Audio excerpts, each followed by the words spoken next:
Hello दोस्तों, welcome to my channel. आज हम इस वीडियो में देखेंगे सेल, जिसमें हम पढ़ेंगे सेल का introduction, definition, type, structure and functions. सबसे पहले इसमें आता है इंट्रोडक्शन। सेल को साइटो नाम से जाना जाता है। इसकी स्टडी को साइटोलॉजी कहा जाता है, यानी कोशिका का अध्ययन। इसकी खोज रॉबर्ट हुक ने 1665 में की थी, लेकिन जीवित कोशिका की खोज एंटोनी वॉन लीeuwenhoek ने की थी। सबसे छोटी कोशिका ह्यूमन बॉडी में स्पर्म होती है, जो 5.2 to 6 माइक्रोमीटर की होती है। सबसे बड़ी कोशिका मानव शरीर में ओवम होती है, जो 100 माइक्रोमीटर की होती है। डेफिनेशन: कोशिका शरीर की स्ट्रक्चरल एंड फंक्शनल यूनिट होती है, या यह एक फंडामेंटल यूनिट होती है। कोशिका सिद्धांत स्लाइडन एंड स्वान ने दिया था। कोशिका अलग अलग आकृति में फॉर्म होती है शरीर के अलग अलग भाग में। इसके दो टाइप होते हैं, प्रोकैरियोटिक, यूकैरियोटिक। प्रोकैरियोटिक यह पुरानी सेल्स होती हैं, जैसे बैक्टीरिया। यूकैरियोटिक यह यूनिक सेल होती है, यह बहुकोशिकीय जीवों में पाई जाती है, जैसे ह्यूमन।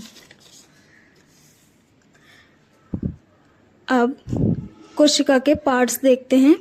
फर्स्ट पार्ट आता है इसमें plasma membrane, second cytoplasm. First plasma membrane पढ़ेंगे।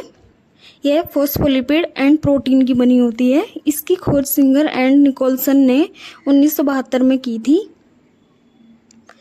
यह कोशिका को प्रोटेक्ट करने का काम करती है। यह सिलेक्टिव सब्सटेंस को ही झिल्ली के अंदर व बाहर जाना अलाउ करती है। सेकंड इसमें आता है साइटोप्लाज्म। यह एक तरह का तरल पदार्थ होता है, जो प्लाज्मा मेम्ब्रेन और न्यूक्लियस के बीच पाया जाता है।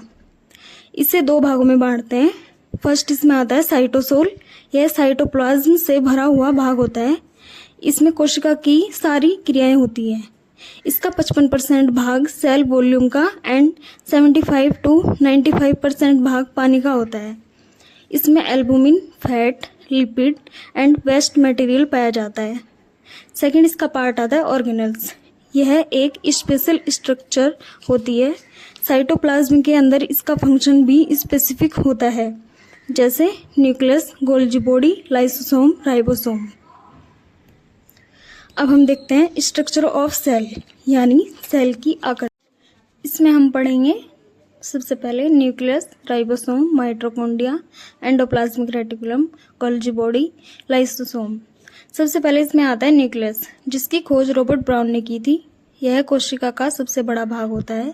यह स्पेरिकल एंड ओवल शेप का होता है और कोशिका के केंद्रक में उपस्थित होता है।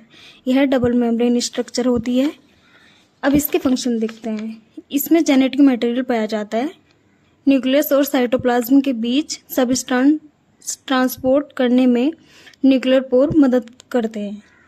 इसके डीएनए में 46 क्रोमोसोम्स पाए जाते हैं। इसके बाद देखते हैं राइबोसोम। राइबोसोम की खोज पैलेट ने की थी। यह छोटे ग्रेन्यूल आरएनए व प्रोटीन को कंपोस्ट करते हैं। इसको प्रोटीन की फैक्ट्री भी कहा जाता है। कुछ ribosomes nucleus, mitochondria, cytosol, rough endoplasmic reticulum पर भी पाए जाते हैं। राइबोसोम के फंक्शंस: राइबोसोम प्रोटीन सिंथेसिस करने का काम करता है। कुछ मैच्योर राइबोसोम्स एंडोप्लाज्मिक रेटिकुलम से अटैच होकर प्रोटीन बनाते हैं। इसके बाद देखते हैं माइटोकॉन्ड्रिया। इसकी खोज अल्टमैन ने की थी। इसे कोशिका का पावर हाउस भी कहा जाता है। माइटोकॉन्ड्रिया की मेम्ब्रेन में फोल्डिंग पाई जाती हैं, जिन्हें क्रिस्टी कहा जाता है। यह क्रिस्टी सरफेस एरिया को इंक्रीज करती है। माइटोकॉन्ड्रिया 38 एटीपी जनरेट करता है। माइटोकॉन्ड्रिया की मेम्ब्रेन में फ्लूइड फिल्ड स्ट्रक्चर पाई जाती है, जिसे मैट्रिक्स कहा जाता है। इसमें इनर एंड आउटर मेम्ब्रेन पाई जाती है। अब इसके बाद हम फोर्थ देखते हैं एंडोप्लाज्मिक रेटिकुलम। यह न्यूक्लियस की आउटर मेम्ब्रेन से फॉर्म होता है। यह दो प्रकार का होता है। पहला इसमें आता है रफ एंडोप्लाज्मिक रेटिकुलम। यह न्यूक्लियस के एनवेलोप पर एक्सटेंड करता है। इसकी वॉल पर राइबोसोम पाए जाते हैं, जो प्रोटीन सिंथेसिस करते हैं। सेकंड इसमें आता है smooth endoplasmic reticulum. Smooth endoplasmic reticulum lipid व स्टेरॉयड हार्मोन सिंथेसिस करने में हेल्प करता है। यह रिलीज करता है कैल्शियम एंड आयंस और मसल्स के कॉन्ट्रैक्शन में हेल्प करता है। इसके बाद गोल्जी बॉडी पढ़ेंगे। इसकी खोज कैमिलो गोल्जी ने की थी। यह थैलीनुमा स्ट्रक्चर होती है। इसके किनारे पर बल्जिंग फोम दिखाई देती है। गोल्जी बॉडी प्रोटीन का कोशिका में सभी भागों में ट्रांसपोर्ट करने का काम करती है।